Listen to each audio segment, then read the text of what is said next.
ஏழடி கண்மணி, நான் உங்கள் யாழினி. இன்னும் நம்ம சேனலை சப்ஸ்கிரைப் பண்ணாதவங்க சப்ஸ்கிரைப் பண்ணிக்கோங்க. பக்கத்தில் இருக்கிற பெல் பட்டனையும் கிளிக் பண்ணிக்கோங்க. ராவணனின் சீத்தை பகுதி 16. இதற்கு முந்தைய பகுதிகளை டிஸ்கிரிப்ஷனில் கொடுக்குறேன். இப்போ வாங்க கதைக்குள்ளே போகலாம். இவன் ஏன் இப்படி போகிறான் என சீதா அவனையே பார்த்து கொண்டிருக்க, அதற்கேற்றாற்போல், சீதா, நீயும் மாப்பிள்ளையும் கொஞ்ச நேரம் ஓய்வு எடுங்க என பாக்கியம் சொன்னார். சீதாவும், இல்லை பாட்டி, நான் அம்மா கூட பேசிட்டு இருக்கேன் என சொல்ல, அது எல்லாம் அப்புறம் பேசிக்கலாம், நீ முதல்ல மாப்பிள்ளைய கவனி என சொல்ல, எதுவும் பேச முடியாமல் தனது அறைக்கு வந்தாள் சீதா. அங்கு கட்டலில் ரக்ஷித் கணினியில் வேலை பார்த்து கொண்டு அமர்ந்திருக்க, உள்ளே நுழைந்த சீதா என்ன செய்வது என புரியாமல் அப்படியே நின்று கொண்டிருந்தாள். அது கிராமத்து வீடு. அறைகள் எல்லாம் சிறியது. மேலும் பால்கனி அது போன்று எதுவும் இல்லை. அறைக்குள் நுழைந்து விட்டால் அதற்குள்ளேயே இருக்க வேண்டும். அவன் சாதாரணமாக ஒரு காலை மடித்து வைத்து ஒரு காலை தொங்கவிட்டு அமர்ந்திருந்தவன் வெயிலின் உக்கிரம் தாங்காமல் மின்விசிறியை மீறி அவனுக்கு வியர்க்க, அதை தோளில் கிடந்த துண்டால் துடைத்து கொண்டு அவன் அமர்ந்திருப்பதை பார்த்தவள், இவன் என்ன மாதிரியான ஆள்? நீதிமன்றத்தில் இவனை கண்டால் எல்லாரும் நடுங்குகின்றனர். வெளியில் இவனுக்கென்று ஒரு மரியாதை இருக்கிறது. பணம் மட்டுமே இவனுக்கு குறிக்கோள் என்றால் இவன் ஏன் இப்படி வந்து அமர்ந்திருக்க வேண்டும் என அவள் யோசித்து கொண்டிருக்க, அவள் உள்ளே நுழைந்ததும் கவனித்துவிட்ட ரக்ஷித் கணினியில் ஒரு பார்வையும் அவளிடம் ஒரு பார்வையும் வைத்திருந்தான். அவள் ஏதோ நெற்றியை சுருக்கி சிந்திப்பது போல் அவனுக்கு தோன்ற, என்ன சீதா, உன் அத்தான அப்படி பார்த்துட்டு நிற்கிற என மேலே நிமிர்ந்து பார்க்காமல் குனிந்தபடியே அவன் கேட்க, அத்தானா என கேட்டவள், ஓ நீங்கதானா என சொல்லிவிட்டு, இல்லை, நீங்க எப்பவும் இப்படித்தான் இருப்பீங்களா என மொட்டையாக கேட்டாள். இப்படித்தானா எப்படி என கேட்டுக்கொண்டே அவன் கணினியை மூடி வைத்துவிட்டு நிமிர்ந்து பார்த்தான். அவள், இல்லை, இவ்வளோ சிம்பிளா இருக்கீங்க. உண்மையை சொல்லணும்னா ரொம்ப நாளைக்கு அப்புறம் எங்கள் வீட்டில் எல்லோரும் சந்தோஷமாக மனசு விட்டு பேசி சிரிச்சாங்க. அதுக்கு காரணம் நீங்கள் தான். நான் மட்டும் தனியாக வந்திருந்தா கூட இவ்வளோ சந்தோஷப்பட்டிருப்பாங்களான்னு எனக்கு தெரியாது. ஆனால் இன்னைக்கு ரொம்ப நாளைக்கு அப்புறம் அப்பா, அம்மா, பாட்டி எல்லாருமே மகிழ்ச்சியாக இருக்காங்க. ரொம்ப நன்றி சார் என அவள் சந்தேகத்தில் ஆரம்பித்து உணர்ச்சி பெருக்கில் முடித்தாள். என்ன சீதா இது என எழுந்து அவள் கையை பிடித்து அழைத்து வந்து கட்டிலில் அமர வைத்தவன், இப்போது எதுக்கு நீ இவ்வளோ உணர்ச்சி வசப்படுற? இது எல்லோர் வீட்டிலும் நடக்கிறது தானே. புது மாப்பிள்ளை வந்தா எப்போதும் இந்த மரியாதை இருக்கும். எத்தனை சினிமாவில் பார்த்துருக்கோம் என அவன் அவளை தேற்ற, இல்லை சார், நம்ம கல்யாணத்துக்கு முன்னாடி நீங்கள் வந்து பார்த்துருக்கணும். சந்தோஷம் எல்லாம் எங்கள் தாத்தாவோட போயிடுச்சு. இப்போதுதான் அது மறுபடியும் வந்திருக்கு. அதுவும் உங்களால தான். இந்த உதவியை நான் என்னைக்கும் மறக்க மாட்டேன் சார் என அவள் கண்களில் கண்ணீர் தழும்ப அவன் கைகளை பிடித்து கொண்டு சொன்னாள். ஒரு நிமிடம் ரக்ஷித்தின் முகம் மாற, ஹே லூசு, நான் உன் புருஷண்டி, என்ன பேசுற நீ? இனி இப்படி பேசாத என அவன் உரிமையோடு அவளிடம் பேசினான். இப்போது சீதா அதிர்ந்தவள் வேகமாக சார் என சொல்ல, அப்போதுதான் தான் சொன்னதை உணர்ந்தவன், ஓ ரொம்ப உரிமை எடுத்துக்கிட்டோமோ என நினைத்தவன், இல்லை சீதா, நான் தான் சொன்னேன் இல்லையா, நமக்கு திருமணம் முடிந்து விட்டது. நாம் இருவரும் கணவன் மனைவி. இது மாற்ற முடியாது. உன் குடும்பம் என் குடும்பம் அப்படின்னு தனியா ஏதுமில்லை, புரிஞ்சுதா? சரி, நீ தூங்கவே இல்லை, கொஞ்ச நேரம் படுத்து தூங்கு, எனக்கு கொஞ்சம் வேலை இருக்கு, முடிச்சிட்டு வரேன் என்றவன் இனியும் உளறி அவளை குழப்பிவிடக்கூடாது என்ற முடிவோடு அங்கிருந்து நகர்ந்தான். அவன் அருகில் இருக்கும் நாற்காலியில் அமர்ந்து வேலை பார்க்க சீதாவோ படுத்தவுடன் உறங்கிவிட்டாள். சிறிது நேரத்தில் வேலை முடிந்துவிட திரும்பி பார்க்க நிர்மலமான முகத்துடன் உறங்கிக் கொண்டிருக்கும் மனையாளை சிறிது நேரம் ரசித்தவன் பின்னர் எழுந்து வெளியே வந்தான். அவன் வரவும் பாக்கியம் வெளியே வரவும் சரியாக இருக்க, என்ன பாட்டி, நீங்க தூங்கலையா என கேட்டுக்கொண்டே அவர் அருகில் வந்தான் ரக்ஷித். இல்ல தம்பி, தூக்கம் வரல என்றவர் உங்களிடம் கொஞ்சம் பேச வேண்டும் என்றார். அவருடன் அறைக்குள் சென்றவன், என்ன தம்பி, சீதா எப்படி நடந்துக்கிறா? ஒன்றும் பிரச்சனை இல்லையே, ஆனா சில நேரத்துல பார்த்தா அவள் பழைய மாதிரி இருக்கிற மாதிரி எனக்கு தோணுது என தனது சந்தேகத்தை வெளிப்படுத்தினார். ரக்ஷித்தும், இல்ல பாட்டி, முதல்ல இருந்ததுக்கு இப்போ பரவாயில்லை.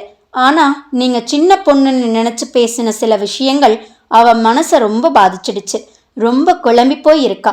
சாதாரண விஷயத்த பெருசா யோசிக்கிறா, பெரிய விஷயத்த ஈஸியா எடுத்துக்கிறா.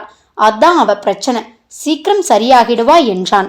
உங்களை ரொம்ப கஷ்டப்படுத்துறோம் தம்பி என சங்கடத்துடன் சொன்னவர், சீதாவும் ரொம்ப நல்ல பொண்ணுதான், என்ன கொஞ்சம் குறும்பு ஜாஸ்தி. நீங்க பார்த்து இருப்பீங்கள்ல, சீகக்காய் எடுத்து மூக்குல போட்ட மாதிரி தான் அவங்க தாத்தாவையும் பண்ணுவா. அவரும் உங்கள மாதிரியே வந்து நிப்பார். எனக்கு பார்த்த உடனே அந்த ஞாபகம் வந்துடுச்சு. நீங்க தப்பா எடுத்துக்காதீங்க, அவ குழந்தை மாதிரி தம்பி என தனது பேத்தியின் குறும்புத்தனத்தை எங்கு ரக்ஷித் தவறாக எடுத்துக்கொள்வானோ என்ற பயத்தில் அவர் அதை விளக்க, இல்ல பாட்டி, எனக்கு ஒரு அழகான தேவதையை கொடுத்துருக்கீங்க நீங்க. கண்டிப்பா அந்த பொக்கிஷத்தை நான் என் கண்ணுக்குள்ள வச்சு பார்ப்பேன். நல்ல வேளை நீங்க ஃபோன் பண்ணீங்க, இல்லைன்னா மேடம் பெரிய பெட்டியோட கிளம்பி இருந்தாங்க. நான் மட்டும் சொல்லி இருந்தா உடனே கிளம்பி இருப்பா என அவன் சொல்லி சிரித்தான். இல்ல தம்பி, நாங்க தான் அங்க வரலாம்னு இருந்தோம். அப்புறம் ஊர்ல எல்லாம் ஒரு மாதிரி பேசினாங்க. பொண்ணு மாப்பிள்ளை வரலன்னு என் மேல கொஞ்சம் சீதாவுக்கு கோபம். அதனாலதான் வான்னு சொன்னா, வந்திருக்க மாட்டா. அதான் எனக்கு உடம்பு சரியில்லை அப்படின்னு சொன்னேன். அதான் உங்களுக்கு ஃபோன் பண்ணேன் என சொன்னவர், உங்களை நம்பித்தான் தம்பி என் உயிரையே கொடுத்திருக்கேன் என சொல்லும்போதே அவர் தழுத்தழுத்தது. பாட்டி என எழுந்து அவர் அருகில் சென்றவன், உங்கள் நம்பிக்கையை நான் காப்பாற்றுவேன் பாட்டி என அழுத்தமாக சொல்ல, பாக்கியத்தின் முகத்தில் சற்று தெளிவு வந்தது. அதற்கு பின்பு அறைக்கு வந்தவன், இனி அடுத்தது என்ன செய்ய வேண்டும் என யோசித்தவன், ஒரு சில சந்தேகம் வர ரவிக்கு ஃபோன் செய்து அதை நிவர்த்தி செய்து கொண்டான். இனி இங்கிருந்து செல்லும்போது சீதாவின் கணவனாகத்தான் செல்ல வேண்டும் என்ற முடிவோடு அடுத்த திட்டத்தை தொடங்கினான் ரக்ஷித். நடக்கப் போகும் நிகழ்வுகள் எதுவாக இருந்தாலும் அதை தனக்கு ஏற்றவாறு மாற்றிக்கொள்பவன் புத்திசாலி. இங்கு இருந்து செல்வதற்குள் சீதாவின் மனதில் தான் முழுவதுமாக நிறைந்திட வேண்டும் என நினைத்தான் ரக்ஷித். சூழ்நிலைகளும் அதற்கு ஏற்றாற்போல் அமைய அவனது மனம் சந்தோஷ கடலில் சதிராட்டம் போட்டது. பாட்டியிடம் பேசிவிட்டு வந்த ரக்ஷித் சிறிது நேரம் அமர்ந்தபடியே உறங்கியவன், யாரோ கதவை தட்டும் சத்தம் கேட்க வேகமாக எழுந்து திறக்க அங்கு தனம் நின்று கொண்டு இருந்தார். ரக்ஷித்தை பார்த்ததும் சங்கடத்துடன், மாப்பிள்ள, நான் சீதா, நேரமாகிடுச்சு அதான் என தடுமாறியவர், மன்னிச்சிடுங்க மாப்பிள்ள, அவ இன்னும் எழுந்திருக்கலையா? எத்தனை முறை சொன்னாலும் புரிய மாட்டேங்குது அவளுக்கு. பாருங்க, உங்களை எழுப்பி விட்டுட்டேன் என சீதா எழுந்து வராமல் ரக்ஷித் வந்ததால் அவர் தடுமாறி சங்கடத்துடன் சொன்னார். ரக்ஷித்தோ, இப்போ எதுக்கு அத்தை தடுமாறுறீங்க? நானும் இந்த வீட்டு பையன்தான். நீங்க உங்க பொண்ணுக்கிட்ட எப்படி பேசுவீங்களோ அதே மாதிரி என்கிட்டையும் சரளமா பேசுங்க. எனக்கு அம்மா கிடையாது. உங்களை நான் அந்த இடத்துல தான் வச்சிருக்கேன். உங்க மகனா என்ன நினைச்சுக்குங்க என அவன் அவரது சங்கடத்தை போக்குவதற்காக உரிமையுடன் பேசினான். தனமோ, கண்டிப்பா மாப்பிள்ள, நீங்க எங்க வீட்டு பையன்தான். ஆனா நான் ஒன்று பெத்து வச்சிருக்கேனே என அவர் சீதாவை பார்க்க, இல்ல அத்தை, ரொம்ப நேரம் கார்ல வந்ததால ரொம்ப களைப்பாயிருக்கும். அவ தூங்கட்டும். உங்களுக்கு என்ன வேணும் சொல்லுங்க, நான் செய்யறேன் என்றான்.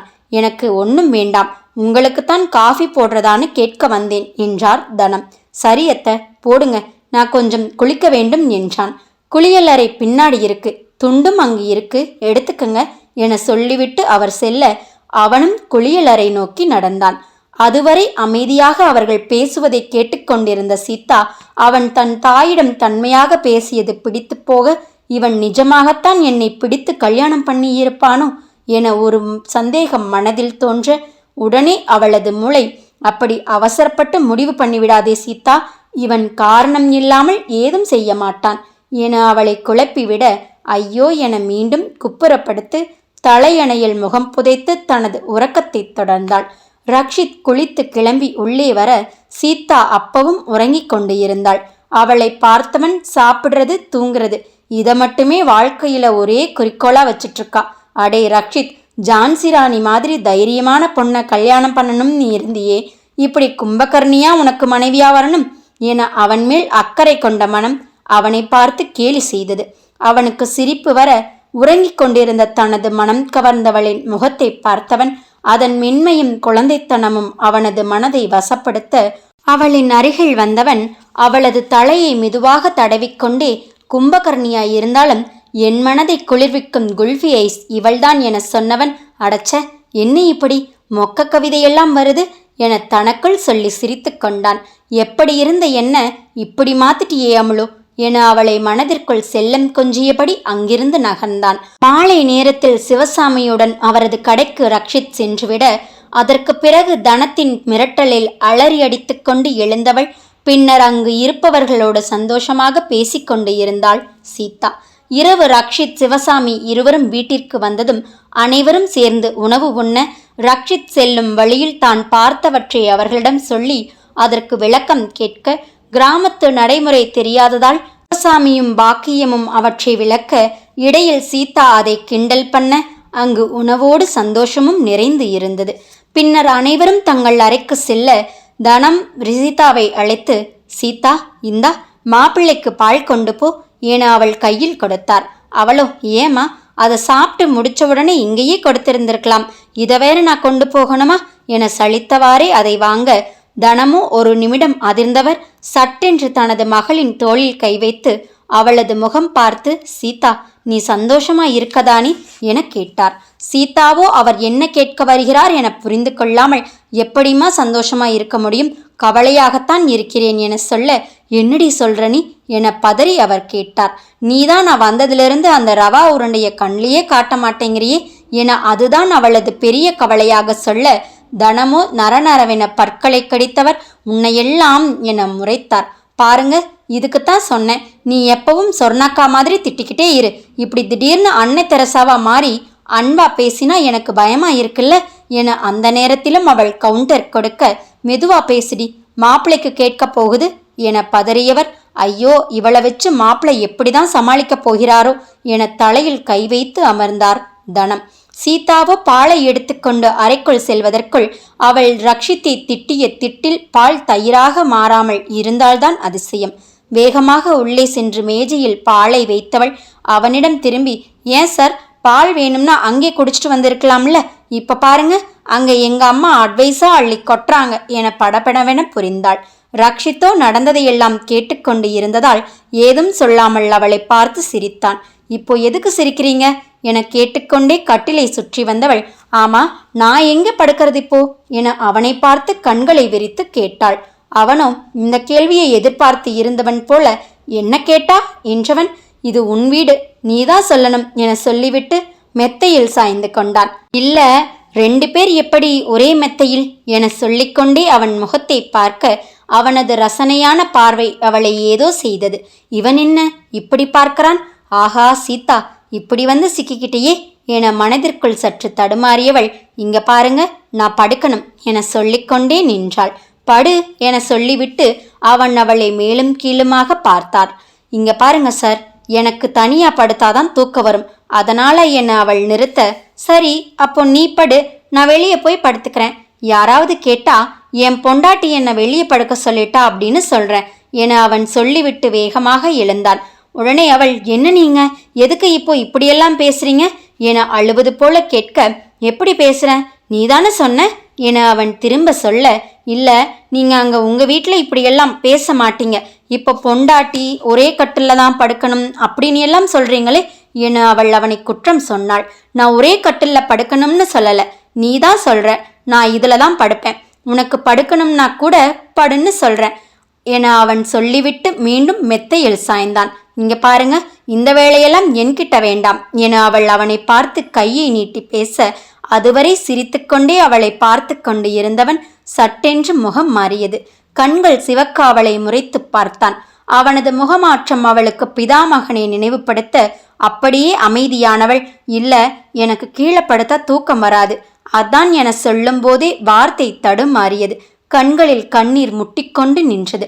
அதற்கு நான் ஒன்றும் செய்ய முடியாது, என்னிடம் கை நீட்டி பேசுவது இதுவே முதலும் கடைசியுமாக இருக்கட்டும், இனி இப்படி பேசாதே என அவன் அழுத்தமான குரலில் சொல்ல, அப்போதுதான் சீதாவிற்கு அவனது கோபத்தின் காரணம் புரிந்தது. சரி என தலையாட்டியவள் மறுபடியும் அப்படியே நிற்க, என்ன அப்படியே நின்று கொண்டிருக்கிறாய், இது உன் வீடு, இங்கே இருக்கிறத வச்சு அட்ஜஸ்ட் பண்ணிக்கணும், என்ன புரிஞ்சுதா, வா வந்து படு என அதட்டலாக சொல்லிவிட்டு அவன் திரும்பி படுக்க அவளோ வேகமாக வந்து கட்டிலின் மறுபுறத்தில் அமர்ந்தாள். சிறிது நேரம் அப்படியே அமர்ந்திருந்தவள், என் வீட்டில் வந்து என்னையே அதிகாரம் பண்றான், எல்லாம் இந்த பாட்டியினால வந்தது, பொய் பேசி என்னை வரவழைச்சு இப்படி பண்ணுது என மனதிற்குள் எல்லோரையும் திட்டியவள், பாரு இங்க நான் புலம்பிட்டு இருக்கேன், இவன் தூங்கிட்டு இருக்கான் என கோபமாக திரும்பி அவனை பார்த்தாள். இரவு உடையில்லாமல் பனியன் லுங்கியுடன் அவன் படுத்திருக்க அவனது தோள்பட்டை முகத்தின் ஒரு பகுதி எல்லாம் வியர்வை வழிந்து ஓட அப்போது அவனது கையில் ஒரு கொசு அமர்ந்தது. அதை தட்டிவிட்டு அவன் மறுபடியும் புரண்டு படுக்க இதை பார்த்த சீதா ஒரு நிமிடம் அவர்கள் வீட்டில் ஏசி அறையில் அவள் படுத்து உறங்கியதை நினைத்து பார்த்தாள். எப்படி இருக்க வேண்டியவன் இன்று இங்கு வந்து இப்படி படுத்து உறங்குகிறான்? அதுவும் அவனது அறை மிகவும் பெரியது. அந்த அறையின் கால் பகுதி கூட இது இல்லை. இருந்தும் அவன் முகம் சுளிக்காமல் இருப்பதை பார்த்த அவள் மனம் மெல்ல அவனின் பால் சாய அவளை பார்த்து கொண்டே அப்படியே அமர்ந்திருந்தாள். வியர்வையினால் ஒரே இடத்தில் படுக்க முடியாமல் புரண்டு படுத்தவன் அவள் அவனையே பார்த்து கொண்டு இருப்பதை பார்த்தவன், என்ன வேணும் சீதா, இன்னும் நீ தூங்கலையா என கேட்டான். அவன் சாதாரணமாக கேட்டது அவளுக்கு மிரட்டுவது போல தோன்ற, இதோ படுக்கிறேன் என்று சொல்லிவிட்டு சுற்றிலும் பார்த்தவள் வேகமாக தனது தலையணையை எடுத்து நடுவில் வைக்க அவன் அவளை முறைத்தான். அவளோ அவனை கெஞ்சுவது போல் பார்க்க, சரி சரி, நான் எதுவும் சொல்லல, நீ என்ன வேணும்னாலும் பண்ணிக்கோ என சொல்லிவிட்டு கண்களை மூடிக்கொண்டான். அப்பா என பெருமூச்சு விட்டவள் பெட்ஷீட் தலையணை எல்லாம் நடுவில் தடுப்பணையாக வைத்து அதற்கு பிறகே படுத்தாள். அவன் திரும்பி அவளை பார்க்க, இல்ல அது என அவள் இழுக்க அவன் சிரித்துக்கொண்டே குட் நைட் என சொல்லிவிட்டு மறுபடியும் திரும்பி படுத்து கொண்டான். அதற்கு பிறகும் அவனுக்கும் அவளுக்கும் இடையில் தலையணை பெட்ஷீட் எல்லாம் தடுப்பணையாக வைத்து அவள் உறங்க விடியும் நேரத்தில் திரும்பி படுக்க நினைத்தவன் முடியாமல் ஏதோ அழுத்த கண் விழித்தவன் கழுத்தின் ஓரத்தில் ஏதோ குறுகுறுக்க குனிந்து பார்த்தான். தடுப்பணை தரையில் கிடக்க சீதாவின் முகம் அவன் கழுத்தின் கீழ் இருக்க அவள் கால்கள் அவன் கால் மேல் கிடக்க கைகள் அவன் நெஞ்சின் மேல் இருக்க அவனை அணைத்தபடி அவள் உறங்கிக் கொண்டு இருந்தாள். பார்த்தவுடன் அவனது இதயம் சற்று நின்று பின் துடித்தது. சிறு குழந்தை போல் அவள் தன்னை அணைத்தவாறு படுத்திருக்க அவளது மூச்சுக்காற்று அவனது மார்பில் பட மெல்ல அவளது கை அருகில் இருந்து தனது கையை எடுக்க முற்பட அவளும் என அணைத்திக்கொண்டே ஏதோ தலையணையை இருக்குவது போல அவனிடம் உண்ட அந்த நொடி ரக்ஷித் தன்னை மறந்து அவளது நெற்றியில் மென்மையான தனது முதல் அச்சாரத்தை பதித்தான். அந்த உணர்வு அவனது உயிரடி வரை செல்ல ஆசையோடு அவளை இறுக்கி அணைக்க தனது கைகளை தூக்கியவன் அப்போது பார்த்து அவனது அலைபேசி அழைத்தது. அதை வெறியோடு முறைத்தவன் ச்ச என சளைத்தபடி அவள் மேல் இருந்த கையை எடுத்தான். அவளது நெருக்கம் அவனுக்கு கிறுக்கத்தை ஏற்படுத்த அவளை மீண்டும் அணைத்தவன் அவள் சட்டென்று புரள அப்போது அவளது இதழ்கள் அவனது மார்பை உரச ரக்ஷித்தோ தன்னிலை மறந்து அவளை வேகமாக மறுபடியும் அணைக்க முற்பட விடாமல் அழைத்து கொண்டிருந்த அலைபேசி அவனது எண்ணத்தில் மண்ணை போட்டது. மீண்டும் மீண்டும் அலைபேசி அடிக்க ஏதாவது முக்கியமான தகவலாக இருக்குமோ என அவனது மூளை எச்சரிக்கை பண்ண சீதாவிடம் இருந்து கவனம் அலைபேசிக்கு சென்றது. அதை எடுக்க வேண்டுமானால் சீதாவை அவன் நகர்த்த வேண்டும்.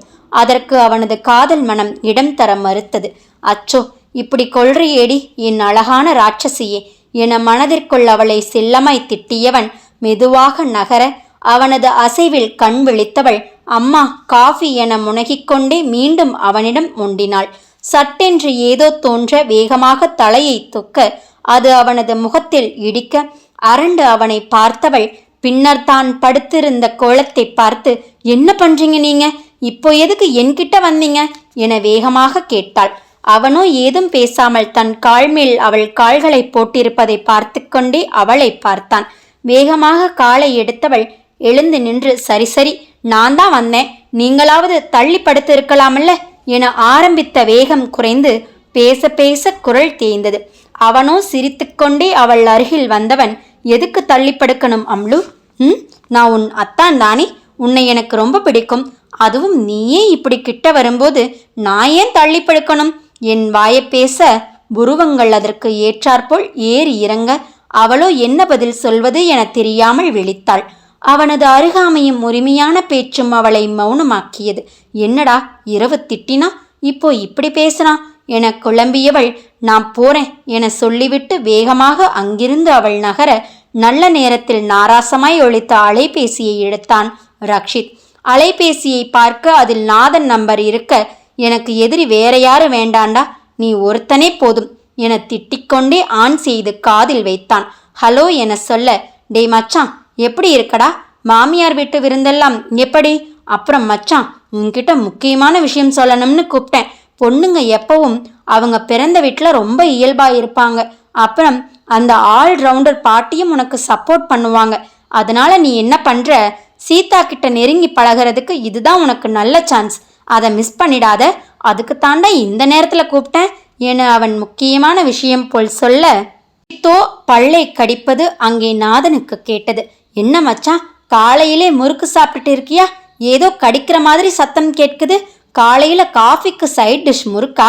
என்ன கொடுமடா இது என அவனை கேலி பண்ண, மவனே நீ மட்டும் இப்ப என் கையில கிடைச்ச தொலைஞ்ச. ரக்ஷித் கர்ஜிக்க, ஹலோ ஹலோ மச்சான், நீ பேசுறது எதுவும் எனக்கு கேட்கல. சிக்னல் வீக்கா இருக்குன்னு நினைக்கிறேன். சரிடா, நான் வச்சிடுறேன் என சொல்லிவிட்டு வேகமாக அலைபேசியை அணைத்த நாதன், நல்ல வேளை தப்புச்சோம். காஃபிக்கு முறுக்கா, அதுவும் காலையிலேயே. இந்த மாதிரி ஒரு காம்பினேஷன் நான் எந்த நாட்டிலையும் பார்த்தது இல்லையே என யோசனை செய்து கொண்டே தனது வாக்கிங் பணியை தொடர்ந்தான். ரக்ஷித்தோ கோபத்தில் இருந்தவன் அவனது சமாளிப்பில் சிரிப்பு வர சிரித்துக்கொண்டே மீண்டும் கட்டிலில் வந்து அமர்ந்தான். சீதாவின் நெருக்கம் அவனது மனதில் ஆசை தீயை மூட்டிவிட, விரைவில் அவளை தன்னுடையவளாக ஆக்கிக்கொள்ள வேண்டும் என்ற வேட்கை அவன் மனதில் கொழுந்துவிட்டு எரிந்தது. மேலும் மேலும் அது இம்சிக்க அந்த அறையை விட்டு வெளியே வந்தான் ரக்ஷித். அங்கு சிவசாமியும் பாட்டியும் அமர்ந்திருந்தனர். ரக்ஷித்தை பார்த்தவுடன், வாங்க மாப்பிள்ள, காஃபி சாப்பிட்றீங்களா என்றவர், சீதா மாப்பிள்ளைக்கு காஃபி எடுத்துட்டு வாமா என சொல்லிவிட்டு அவனிடம் அன்றைய பேப்பரை கொடுத்தார். காஃபி எடுத்து வந்த சீதா அவன் முகத்தை பார்க்காமல் அவனிடம் கொடுக்க, அவனோ அதை கண்டுகொள்ளாமல் செய்தித்தாளில் கவனமாக இருக்க சில நொடிகள் நின்றவள் பின்னர் என்று அனத்த. அப்போதும் அவன் நிமிர்ந்து பார்க்கவில்லை. அதற்குள் உள்ளே இருந்து வெளியே வந்த தனம், ஏண்டி காஃபியை எதுக்கு வச்சுட்டே நிற்கிற, எடுத்துக்குங்கத்தான்னு சொன்னாத்தானே அவருக்கு தெரியும் என சொல்லி அவனது நெஞ்சில் பால் வார்த்தார். அப்போதுதான் பார்ப்பது போல் அவன் நிமிர்ந்து பார்க்க சீதா அவனை பார்வையால் எரித்தபடி நின்று கொண்டு இருந்தாள். அருகில் இருந்த சிவசாமி, மாப்பிள்ள இன்னைக்கு நீங்க ஃப்ரீயா இருந்தா நம்ம குலதெய்வம் கோயிலுக்கு போகணும், போயிட்டு வந்துடலாங்களா என கேட்டார். எனக்கு எந்த வேலையும் இல்லை மாமா, நீங்க எப்ப கூப்பிட்டாலும் நான் ரெடி. சீதா தான் இங்க வந்ததுல இருந்து தனியா எங்கேயும் போக முடியலன்னு சொல்லிட்டு இருந்தா, அவளையும் கேட்டுக்கோங்க என அவளை கோர்த்து விட, அடப்பாவி நான் எப்படா சொன்னேன் என அதிர்ந்தவள், இல்லப்பா அவருதான் அவரோட இனம் எல்லாம் அச்சோ இங்க மாடு மேய்க்கிறது எல்லாம் பார்க்கணும்னு சொன்னாரு, அதான் கூட்டிட்டு போறேன்னு சொன்னேன் என அவள் பதிலடி கொடுக்க, ரக்ஷித்தோ சிரிப்பை அடக்கி கொண்டு, சீதா கூட போயிருந்தா எனக்கு எங்கேனாலும் சரிதா மாமா என பதிலுக்கு சொன்னான். அவர்களின் நக்களை புரிந்து கொள்ளாமல், பாருங்க மாப்பிள்ள நம்ம பொண்ணு மேல எவ்வளோ பாசமா இருக்காருன்னு என தனம் சிவசாமியிடம் சொல்லி சந்தோஷப்பட, இதை கேட்ட சீதா தனத்தை முறைத்தவாறே அங்கிருந்து நகர்ந்தாள். வெளியே சென்றவள், இந்த ராகுகாலம் தன்னோட வேலையை ஆரம்பிச்சிட்டான், இவர் மனசுல என்ன நினைச்சிட்டு இருக்கார்? சீதா உன்னை பத்தி இன்னும் அவருக்கு தெரியல, இருக்கட்டும் என்கிட்ட தனியா கிழக்கட்டும், அப்போ இருக்கு கச்சேரி என மனதிற்குள் சூளுரைத்தவள். அதற்குள் தனம் அழைக்கும் சத்தம் கேட்க, முதல்ல இந்த சொர்ணாக்காவை அடக்கணும் என சொல்லிக்கொண்டே உள்ளே சென்றாள். கிராமத்தின் மண் வாசனையோடு அந்த கோயில் ஊரின் ஒதுக்குப்புறத்தில் அமைந்திருந்தது. அழகிய நீரோடை அருகில் இருக்க அதைத் தொடர்ந்து ஒரு தோட்டம் இருந்தது. அந்த இடமே ரம்மியமாக காட்சி தந்தது. ரசித்து கொண்டே அவன் அமர்ந்திருக்க, பொங்கல் வைப்பதற்காக அருகில் இருக்கும் ஓடையில் சீதா தண்ணீர் எடுக்க சென்றாள். நீல வண்ணத்தில் அழகிய காட்டன் புடவையில், ஆம் கோயிலுக்கு கண்டிப்பாக புடவை கட்ட வேண்டும் என தனம் சொல்லி கட்டியிருந்தாள். ரக்ஷித்தும் பட்டு வேஷ்டி சட்டை அணிந்து இருந்தான். அன்னம் போல் அவனது மனையாள் நடந்து வர அதை அவனது விழிகள் ரசித்து கொண்டு இருக்க, அப்போது அங்கு வந்த சிறு பெண், அக்கா அந்த ஓடக்கிட்ட ஒரு பாம்பு பார்த்தேன், நீங்க பார்த்து போங்க என போகிற போக்கில் சொல்லிவிட்டு போக அவளோ அரண்டு திரும்பினாள். நடந்து சென்றவள் திடீரென்று மிரண்டு ஓடிவர வேகமாக எழுந்து அவள் அருகில் சென்றவன், என்ன சீதா எதுக்கு இப்படி ஓடி வர என அவளை நிறுத்தி கேட்டான். இல்ல அங்க ஏதோ பாம்பு என அவள் சொல்ல, அது பாட்டுக்கு அது இருக்கு, நீ போய் தண்ணீர் எடுக்க வேண்டியது தானே என சொன்னவன், சரிவா என அவளை அழைத்து கொண்டு ஓடிக்கு சென்றான். அப்போது அங்கு 2 பெண்கள் தண்ணீர் எடுத்துக்கொண்டு இருக்க, இவளை பார்த்ததும், மரகதம்மா பேத்தி சீதா தானே நீ, உனக்கு கண்ணாலம் ஆயிடுச்சுன்னு சொன்னாங்க, பட்டணத்து மாப்பிள்ளையாமே என்றவர் அருகில் நிற்கும் ரக்ஷித்தை பார்த்து, இதான் உன்ற வீட்டுக்காரரா என கேட்டவாறே அவனை ஏற இறங்க பார்த்தார். சீதாவோ ஆமா மதினி என சொன்னவள் அவர்களின் பார்வை அவளுக்கு எரிச்சலை ஏற்படுத்த, எப்படி பார்க்கிறாங்க பாரு என மனதில் அவர்களை திட்டியவள் திரும்பி அவனை பார்த்தாள். அவனோ அந்த பெண்களை பார்த்து சிரித்து கொண்டு நின்று கொண்டு இருந்தான். என்ன சிரிப்பு வேண்டியிருக்கு? இங்க என்ன ஜோக்கா சொன்னாங்க? இப்படி பல்ல காட்டிட்டு நிக்கிறீங்க என அவன் அருகில் சென்று கடுப்புடன் கேட்டாள். அவனோ புரியாமல், இல்ல சீதா, உங்க சொந்தக்காரங்க அதான் என அவன் சமாதானம் சொல்ல, அப்படின்னு நான் சொன்னேனா என மீண்டும் கோபமாக சொன்னவள், இங்க பொம்பளைங்க இருக்கிற இடத்துல உங்களுக்கு என்ன வேலை? முதல்ல கிளம்புங்க, என்னமோ ஆம்பளைங்களையே பார்க்காதவங்க மாதிரி நிக்கிறாங்க என அவர்களை பார்த்து முனகியவள் மீண்டும் அவனிடம் திரும்பி, இன்னும் என்ன பண்றீங்க என ஒரு அதட்டல் போட, ரக்ஷித்தோ ஒரு நிமிடம் அசந்து விட்டான். என்ன மிரட்டுறா என புலம்பியவாறே திரும்பி நடந்தான். முதலில் அவள் என்ன சொல்கிறாள் என புரியாமல் விழித்த ரக்ஷித் அவள் அந்த பெண்களை பார்த்து முனகியதும் விஷயம் புரிந்து, ஓ அம்மனுக்கு இதுதான் கோபமா என மனதில் நினைத்தவன், என் செல்ல அமலு, நான் நினைச்சது சீக்கிரம் நடந்துடும் என சொல்லிக்கொண்டே மேலே வந்தான். சீதா, அங்கே பாம்பு இருக்குன்னு சொன்னாங்க, பத்திரம் என சத்தமாக சொல்ல, என்னது பாம்பா என வார்த்தை முடியும் முன்பே 3 பெண்களும் அவன் அருகில் நின்றனர். அவனுக்கே சிரிப்பு வர, இப்போ இல்ல அந்த பொண்ணு சொல்லிட்டு போச்சு, அதை சொன்னேன் என்றவன், நீங்க போங்க என்றான். மறுபடியும் கீழே வந்தவர்கள் ஒருவரை ஒருவர் பார்த்தவாறே, ஏண்டி சீதா, உன் அத்தானை கூப்பிட்டு தண்ணீர் எடுத்து தர சொல்ல, நம்ம குடத்தை உள்ளே விட்டு அதுக்குள்ள பாம்பு வந்துடுச்சுனா என ஒரு பெண் அவளை பயமுறுத்த, அவளோ மிரண்டு போய் சரி சரி என்றவள் சட்டென்று, அப்போ என் அத்தானை மட்டும் பாம்பு கடிச்சதுன்னா நான் மாட்டேன் என பின் வாங்கினாள். அச்சோ சீதா, அவரு சட்டுன்னு தூக்கி போட்டுடுவாரு, நாம தான் பயந்து அதிலே விழுந்துடுவோம் என ஏதோ சொல்லி அவளை சம்மதிக்க வைத்தனர். கூப்பிடு சீதா என அவர்கள் நச்சரிக்க, ரக்ஷித்தோ அலைபேசியில் ஏதோ பார்த்து கொண்டே மேலே ஓரமாக நின்று கொண்டு இருந்தான். என்றவள் சார் சார் என அழைக்க, என்னது என அப்பெண்கள் கேட்க என வழிந்தவள் அத்தா அத்தா என அழைக்க, ரக்ஷித்தோ திரும்பாமல் நின்றான். அச்சோ அத்தா, உங்களைத்தான் என அவள் சத்தமாக அழைத்ததும் திரும்பி பார்த்தவன், என்னையா கூப்பிட்ட என கேட்டவன், அத்தான்னு என்னையா கூப்பிட்ட என மறுபடியும் கேட்டான். அவள் ஆமாம் என்றதும் உற்சாகத்தில் ஓடி வந்தவன், சொல்லு அம்லு, என்ன வேணும் உனக்கு என அவளை நெருங்கி நின்றான். அப்பெண்களோ, அப்பா பொண்டாட்டி கூப்பிட்ட உடனே எப்படி ஓடி வராரு பாரு உன் வீட்டுக்காரரு, எவ்வளோ பாசம், என் புருஷனும் தான் இருக்காரே, கூப்பிட பின்னாடியே போவாரு என சொல்லி தனது வயிற்றெரிச்சலை தீர்த்து கொள்ள, சீதாவோ சந்தோஷத்தில் கொஞ்சம் தண்ணீர் எடுத்து கொடுங்க அத்தா என கொஞ்சுவது போல சொல்ல, ரக்ஷித்தோ சிறகில்லாமல் வானில் பறந்தான். அவர்களை வெறுப்பேற்ற அப்படி பேசிய சீதா அவர்கள் சென்றதும் வேகமாக அவனிடம் இருந்து குடத்தை வாங்கி கொண்டு அங்கிருந்து நகர்ந்தாள். பின்னர் பொங்கல் வைக்கும் போதும் சீதா தான் வைக்க வேண்டும் என பாக்கியம் சொல்ல, தனம் தீபம் போட கோயிலுக்குள் சென்று விட்டார். ரக்ஷித்தும் சீதாவும் இணைந்தே பொங்கல் வைத்தனர். புடவையை இழுத்து செருகிக் கொண்டு அவள் அடுப்பில் வேலை செய்வதை அருகிலிருந்து ரசித்து கொண்டு அவ்வப்போது அவளுக்கு வியர்வை துடைக்க துண்டு கொடுத்து அவன் அன்பாக கவனித்து கொள்ள, அதை பார்த்து அருகில் இருந்தவர்கள், இது போல புருஷன் கிடைக்க நீ கொடுத்து வச்சிருக்கணும் சீதா என அவளை புகழ, சீதாவின் மனதில் மெல்லிய சாரல் வந்து போனது. அதற்கு ஏற்றாற்போல் மற்றவர்களுக்கு அவர்கள் கேட்கும் பொழுது எல்லாம் கற்களை கொண்டு வர, விறகு எடுத்து வர என அவன் அவர்களோடு ஒன்றாக சிரித்து பேசிக்கொண்டே இணைந்து வேலை செய்ததை பார்த்தவள், நீதிமன்றத்தில் அவனை பார்த்ததும் அனைவரும் அவனுக்கு கொடுத்த மரியாதை நினைவு வர, அவனா இவன் என ஆச்சரியத்தோடு பார்த்தவள், அவளை அறியாமலேயே அவன் தன்னவன் என்ற எண்ணம் மனதில் வேரூன்ற ஆரம்பித்தது. பொங்கல் வைத்து சாமி கும்பிடும்போது கணவன் மனைவி இணைந்து நிற்க சொல்ல, சீதாவும் ரக்ஷித்தும் சேர்ந்து நின்றனர்.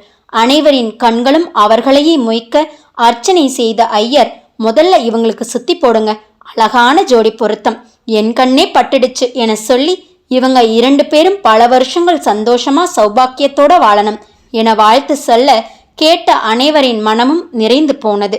அவர்கள் கோயிலை விட்டு புறப்படும் போது ஒரு வயதான மூதாட்டி ரக்ஷித்திடம் வந்தவர், தம்பி, இந்த சீதா பொண்ணு பயங்கர வாளு, ஆனா ரொம்ப நல்ல பொண்ணு, இவ மனசுக்கு ஏத்த மாதிரி மாப்பிள்ளை அமையணுமேனு நான் கவலைப்பட்டுட்டே இருந்தேன்.